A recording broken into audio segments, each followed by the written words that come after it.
Good morning, good afternoon, good evening, everyone. The next Wasteless Word Talks are here with Bill, Kevin, Mark, and myself. We will write on the back of a language with one term to which we will dedicate 40 minutes to come closer to the Wasteless Word. And the term today is somehow connected to this image. It's resilience. And I'm sorry if I pronounce it badly time to time because I have a little difficulties with that. Bill, I have you on the top of my screen. So when you heard a minute ago that the term will be resilience, what came first to your mind, please? Tough. That's all that came to my mind. Tough, um, able to withstand difficulty. All right. Kevin, what about you? Well, being a writer, one of the most essential skills you need is to be resilient. So I think it's a very fine human quality. All right. And Mark? Resilience is being able to bounce back from problems, potential disasters, not allowing them to beat you completely. You know, when I choose the term, I make a mistake. I was thinking that the term is resilience. So, and it was not for me the silence itself, it was the uh, RE which changed the meaning of a term. Then during the noon discussion, I was explained that it is not the term. And there was a quite very interesting discussion. But one of my question was, and I would like to ask you all about this, is there any connection between resilience and silence? None whatsoever. He says, with all of the mastery that he can muster in this moment, I don't think there is any. I mean, resilience is very much a reaction to something. It's being able to handle that reaction and coming back. It's being hit with a punch and not falling to the floor, but being able to recoup and return. I wouldn't associate it with silence at all. What about you guys? It's it's a very personal, internal, um, either reaction or character trait. It's internal. So in that, there may be a connection with silence. Yeah, I think I'm very resilient, but I don't resilienate in silence. I must say, if something's going wrong, I make a lot of noise. Yeah. Everybody knows about it. Okay. Uh, you know, currently, and I think it's not only these days, but the giants use frequently the same term. But do you think that the giants are resilient? Oh, Giant. I call giants United Nations, all the big players, Elon Musk, whatever. So all the big players are for me are giants. Those who call themselves the world leaders and leaders in general. Successful leaders persevere, and that perseverance requires more than simply stamina to keep going. It's very much the ability to handle external barriers, problems. And I think any organization that's gone for a long time will, by nature, will have been resilient to approach that.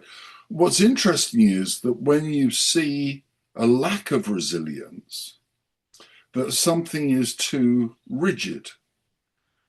The example given by some people is if you take a wooden chair and you drop it from a height onto concrete, it will normally shatter. It will break because it's too it's too structured, okay? And therefore it can't handle, it cannot be resilient. It doesn't have that pliability. Whereas if you look at other materials, you'll find that they can bounce back. And an example of that is possibly the brain. So when we look at memory in the brain, and we look at how brains are able to compensate, after traumas, they are actually able to rebuild. People are able to rebuild muscles. They're able to develop skills that they might have lost in an accident. There is a resilience in part of the body that enables growth to continue. It might not be the same as it was before, but it is not destroyed, it survives.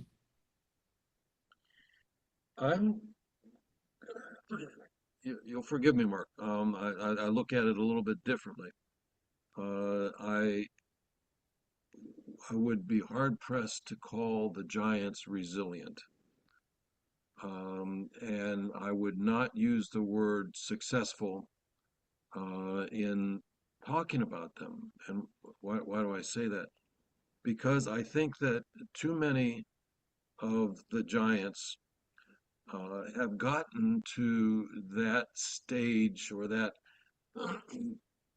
that part that have gotten their money, have gotten their positions, not through their own efforts. And as an example, we have here in the U.S. This ongoing every year some organization makes a list of the 40 under 40, and this would be business people who are successful running a company, but they're under 40 years old. So how do they do that? And it turns out that almost all of them inherited that from daddy. So I use that same example when we talk about the Giants being successful. Um, you know, the, and I don't think it was through their own efforts. They'll say, of course, I worked hard and I stayed up late at night and I made the right bets and stuff like that. But in fact, they got an attitude from their parents. They got good schooling. They got you know, and so I'm not sure what to do with that. What about Guys, you, Kevin? help me out. I think that yes, the Giants are resilient, but if you look at the reason why, it's because they have so much defense put around themselves. So they're Right. ultra defensive, which makes them extremely resilient. But it's not in a commendable way at all. You But know, I don't know that that's resilient. If they have walls and they have money and they have protection, um, eh, I don't think that that's resilient. Someone who gets, in Mark's example, someone who gets punched in the gut and drops to the floor but stands up again, right? I don't think that the Giants can take a punch like that and get up again. Yeah, yeah, So, maybe so, they are just defensive. so okay, I'll give you just a couple of comments on it. I think that when using this term giants is a very broad brush description. And if I'm looking at 40 under 40, that's far too short a time period. The giants, I think, that we're talking of are looking over a much, much longer period. I mean, I'll give you one example of one resilient, large, big organization. Take Nokia. So Nokia began in the paper industry, timber and paper mills. Okay. And then with that, it was growing. It's named after, the town of Nokia, which is where it started in Finland. It gradually got into rubber. And it got into rubber. And because of the situation it found itself, Finland on the Russian border and being able to trade with Russia and the challenges that came with it, they were able to use this rubber. And that rubber was found to be good for cabling. And they got into cabling, and through the cabling into telecoms, and they got into standard telephones, but they decided to expand and got into other electronic areas. So they got into PCs, they got into televisions, and they got into the television industry at exactly the wrong time. And that market collapsed, and the company could have collapsed. And, tragically, during this history of success, collapse, there was enormous harm. One of the famous CEOs of the company committed suicide in shame at what was happening to the company. The company could have disappeared completely. And in the Finnish economy, it was such an important organization. Then it made the decision to shed a number of things, and this showed its resilience. So it moved out of the television business, it sold off its PC activities, and it decided to make a big bet and focus on telecommunications. And in telecommunications, it actually went for two strands. One of those was building infrastructure, and one of them was getting behind a new European standard for mobile telephony, GSM. And they threw themselves into that. They made an acquisition of a company in the UK. And the reason I'm going through is I'm not trying to give everyone a complete history of one company, but it's just an example over a very long period of time how a company has demonstrated resilience. And for many consumers now, the Nokia brand means nothing. No one has a Nokia phone these days. However, the infrastructure part of Nokia still exists. It bought Bell Labs. Bell Labs is now part of Nokia. And on the infrastructure side, it's in the B2B business. So it is in that space. And now it is signing deals with NVIDIA and going into AI and doing various things. Point of the story being, it has had a series of knocks, some self-inflicted, some due to shifting markets, some due to competition, but it has managed to continue going through it. And I think that's resilience over a period of time, rather than looking at a snapshot of, say, 15 or 20 years for an organization. That's a very long talk. Sorry, I will stop talking the next 3 hours. It's not that nobody has Nokia anymore. I have two in here. I'm proud of you. Both Nokia. But I would like to say, generally, I don't see Nokia as a giant. I see them as a giant in the time of the boom of telecommunication. Then they dropped and so on. Right now, I know about the Bell company because they start to use the term Industry 5.0 last year. So I get in touch and they ignore me as usually. That's thing special. But you know that Tim Cook, the head of Apple, is stepping down. Mm-hmm. Do you think it is the result or the step of resilience after they introduce the cheap notebooks and everything gets down? Because right now, it's this exclusivity of Apple is being offered to people who never had Apple before. And it's a very opposite direction than Steve Jobs had. So do you think it is step of resilience? If I can call it this way, I'm not sure if I can call it this way. As a company that's been resilience in Apple, for those of us that bought our first Apple, Apple ones, Apple twos, in 79, 78, it's been a wild ride. Remember, the company was saved by Bill Gates and Microsoft putting money into it. Otherwise, it would have disappeared. But the very fact that we know, if you look at a graph over time, and you only look at if you looked at stock price over a period of 1 month versus 20 years, the curve would look fundamentally different. It could easily look different. And I think we have to be careful. The company has shown resilience in a number of ways, but I wouldn't put it down to a resilience strategy. I think it's an observation that resilience has been demonstrated over time. Can you buy resilience with money? You can hire people with that culture. I think resilience is a culture. So that goes to the whole discussion of where culture comes from.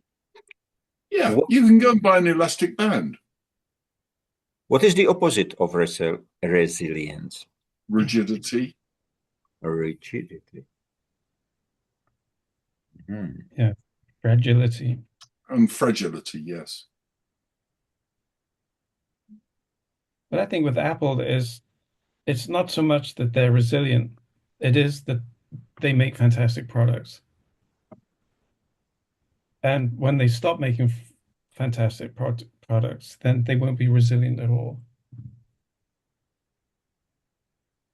So we can build up resilience through different tools. One of them is the quality, which is unbeatable by the others. There must be consistency, I think, isn't it so? No. You can make an incredible sculpture or an incredible product out of glass, but if you drop it, it is destroyed. Because while it can be rigid, it will be fragile. So it won't be resilient. Yesterday I was listening to quite interesting YouTube video on NFTs. So a few years ago, NFTs, you spent millions in digital images, let's call it so. All celebrities step in and buy apes designed for them and so on. Do you know what is current value of these images? What is the drop of the value? 99.9%. So, which leads me to the suggestion that those moments like AI is coming or NFT has the future is a very opposite. So it's the fragile strategy, let's call it so, because in the video was said that it was a good idea. The NFT was a good idea because the authors and painters or whoever will have right and some money out of their work, which is great. But it was said that through investigation, it was found that there has been a team of people who knows at the beginning it will be a bubble, and they blow it up to the level of hundreds of millions, and everybody was speaking about it, and they knew about it. Sorry? That's incredible, Michael. Really? Oh my goodness me. I must write a letter to someone. Do it.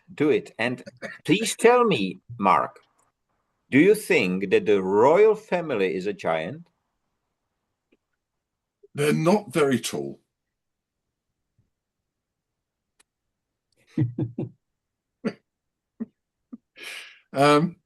No, because I think it's a dangerous description to look at the word giant. Is it resilient? Actually, with most royal families, you find that as you go back in time, you realize that the family has changed completely. So the current English royal family has German origins, and so it goes on. And so, no, I couldn't put that as being a giant in that sense. Has it been resilient? Well, apart from Charles I, who had his head chopped off, and other members that have lost various titles, it's like, I guess, anything that we have in our own lives, we have to be resilient ourselves, because if we simply cave in the moment things go badly wrong, if I buy a lottery ticket and I don't win this week, is it the end of the world? No. We get over it. And I think it's that ability to bounce back. I was just thinking it's not so much the opposite of resilience, but perhaps the counter to resilience is time.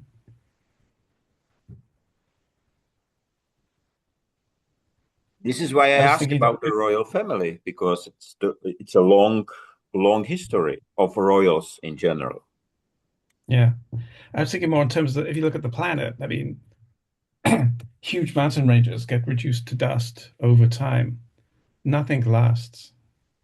So, in geologically speaking, the planet itself is resilient, but not the things on it or in it.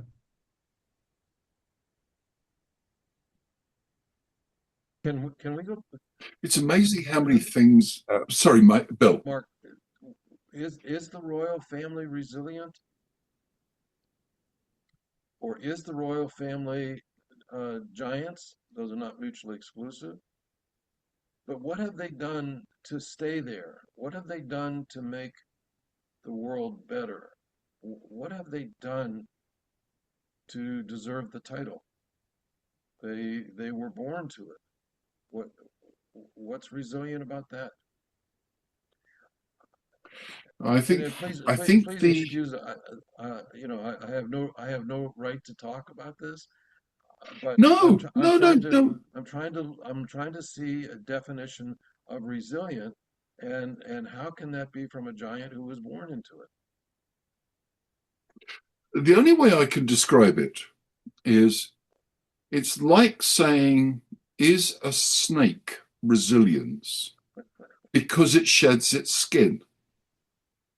And if you go back through the royal family, you find that the royal family has constantly shed its own skin. So the queen, the last queen, her father was only made king because his elder brother abdicated. So the royal line effectively changed at that moment. And you keep finding this going back. So one could argue that the structure of the royal family is resilient, but actually within it, it's changing totally. And it's like saying, is the snake the same? Is the skin of the snake the same? The skin keeps changing. And I think one thing you have to bear or consider is that it's not the monarch who is resilient, but it's the institution that has resilience. Mm. But Yes. At the same time, at the beginning, you said that I don't know who of you said that it is not about a company, but about the people in the company, about the mindset of the people, about the culture. So is it something? But at the same time, you said I'm resilient because I'm a writer. I think it was you, Kevin, because I'm writing, so I have to be resilient. Uh, why do you have to be resilient to be an author? You've never worked with an agent or an editor, I can hear. No, So, you are well, right. yep. The ability, yeah, it's the ability to handle rejection or other opinions that and having the resilience to continue despite. So is a boxer the master of the winner boxer? Is he the master of resilience? Because there is one thing, you can avoid the the punch. You can be great in avoiding the conflicts. Mhm. And it may look like winning is not about avoiding trouble. So if I'm a boxer and I'm always running away from my opponent, I'm not going to win that. I have seen once, and it was in a comedy. I think it was Charlie Chaplin in the ring, where he ran around and he made him his opponent so confused that he gets tired at the end and I fall down. But I'm just now trying to find out, because we have several translation into Czech. And I wrote an article with my mistake in the hand that it's silent. So I wrote an article that it's then I find out that it's not the other way, but still I keep the article there because I think that the article originated from the moment, last week I was on a conference in Ostrava, and my speech called Industry 5.0, the art of the growth, has unbelievable response. And one of the or few people came after to me, students, and they said it was so great. We never thought about it this way, and so on. And it reminds me on the moment when I put the first poem on the whiteboard in the school after the Velvet Revolution, and I was almost fired from the school because I presented my opinion. And since then, I am trying to go my way. As Frank Sinatra sang, it's a great song, to be honest. It was very sad to hear it from DJ Trump recently, but it was a great song. And am I resilient? I never use the term. I generally never. I never use, or never, almost never use the term green and sustainable and so on. I don't like the term because they has been hijacked, and we talked about the hijacking before. But am I resilient? Why would you doubt that, Michael? I don't doubt. I just cannot somehow grasp the real meaning of the term. Have you ever been knocked down and then gotten up again and kept on going? Permanently, every day. Yes. Yeah, I've just looked on my girlfriend Anna, in her profile. She writes, "Strength doesn't come from winning; it comes from struggling." And getting back to what you said, Bill, it's not about resilience. Isn't about winning.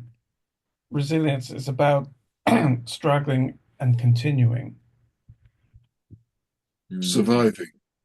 Yeah. Which seems to me, and maybe this is just the lack of understanding or my understanding of the complexity of English, it seems to be to a very different thing than we describe resilience at the beginning or during our conversation. And it is somehow very different from the noon discussion, where, for example, Charito says she's from Philippines, and she said, Michael, resilience for us Filipinos is a very important, because we are very resilient. We are a nation of resilient people. We fall down and stand up again all time in a history. And we are proud of being resilient. But at the same time, I see the European Commission, who said Industry 5.0 is resilience, human-centric, but for them, it has no meaning at all. They just use a term which is a very popular, is hijacked, and the result is nothing at the end. Just it costs a lot of money and a lot of time. So how to put it the right way? Okay, so that's an interesting question, because resilience is generally seen as, well, I see it as a very positive, defensive reaction to something, the ability to bounce back. Okay. Now, one could say, if I got an elastic band, that is incredibly resilient because I take it and I can stretch it and let go, and it goes back to the original shape. And I can do it again, and it goes back to the original shape. However, while that is resilient, it is also malleable. So it doesn't actually stand for anything. It only serves to respond to one way. And there's a risk that resilience can be so focused on defensive reaction or reactions to oppression, reactions to attack, that actually one is constantly not having a strategy of one's own, but only a strategy of responding to someone else's aggression. Do you know the term Ruppert's Drop? No.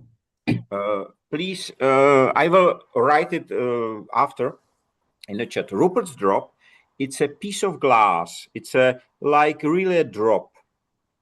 It's a very special because if you hit it on the head, it's like a sperm, let's call it like a sperm, the size and so on. Mm-hmm. If you hit it on the head, it's stronger than steel. Steel bends. Mm-hmm. If you just touch the tail, it breaks. Completely it breaks. It's called Ruppert Drop. Ruppert probably was the inventor. I don't know. It's a very special thing. It's fascinating to watch the slow motion videos and the test. They really damage the industrial press through putting one small piece of glass. They shattered the press. It's unbelievable. But is this resilience? Yeah, Mark, what you were describing a moment ago with the rubber band. So resilience is in many, many ways, like a lot of the words that it's good in one way and it's not good in other ways.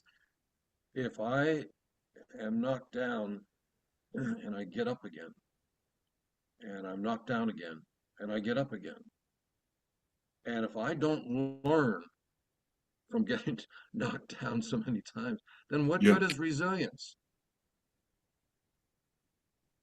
Mm. And it's the same with the rubber band. Stretch it, keeps going back to the way it was, stretch it. One time it's going to break, but it doesn't have the capacity to say, you're not going to stretch me again. No.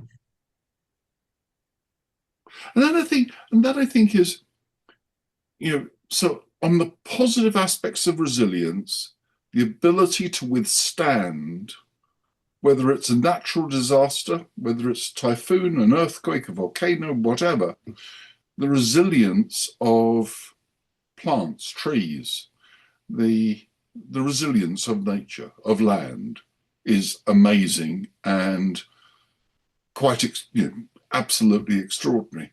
But I think that when we apply it to, as you say, giants or to others, the risk is that, just as Bill said, you end up with someone that simply, it's almost as if they're into masochism. Hit me so I can fall down and get up again, so you can hit me again.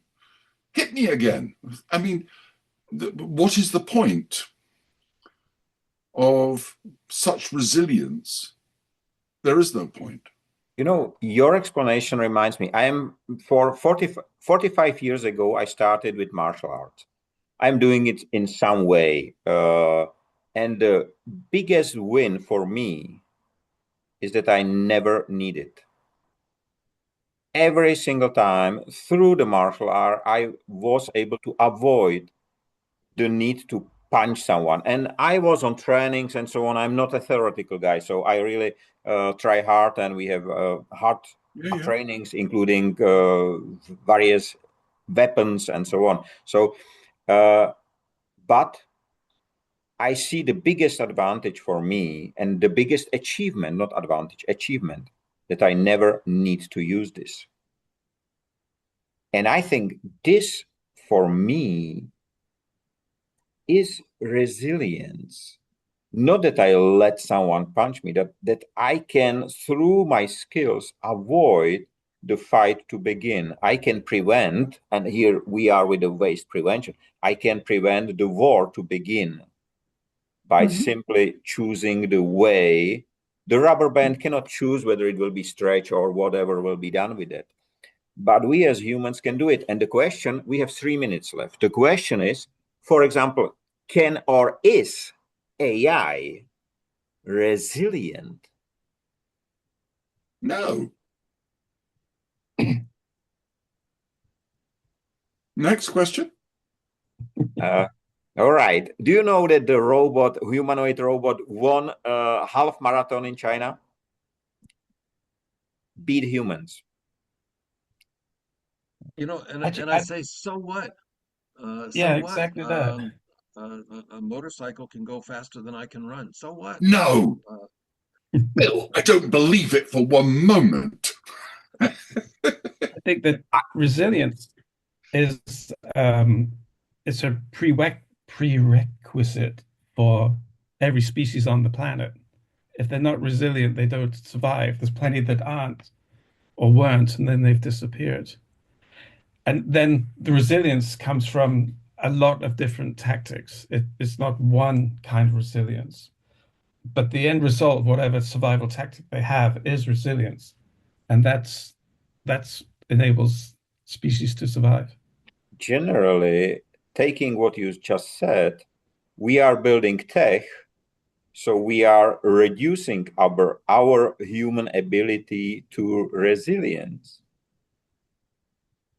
in some way. No, I will say yes, because so 1.5 minutes left. 1.5 minutes. Okay, so that only happens if we willfully allow that to happen. If we wish to abrogate, to give away everything, then yes, it happens. It's like saying, instead of walking across the road, I'm going to lie down in the middle of it and see what happens. We can choose for that, what you've just described, to happen, or we can actually be humans and focus on our own survival and the survival of those we love. You know, it was great discussion, which has to end in the middle, unfortunately, but it is so. And it is every week the same, and it's more and more interesting. And I would like to thank you for your time spending on the back of language, riding towards the wasteless world, which we built for all. And I would like to thank you and say, have a nice time, free of waste and wasting in all its forms. Be free, be healthy, be human, and be resilient in a way that is needed to build the wasteless world. And see you next week. Bye-bye. Bye-bye. Bye, guys.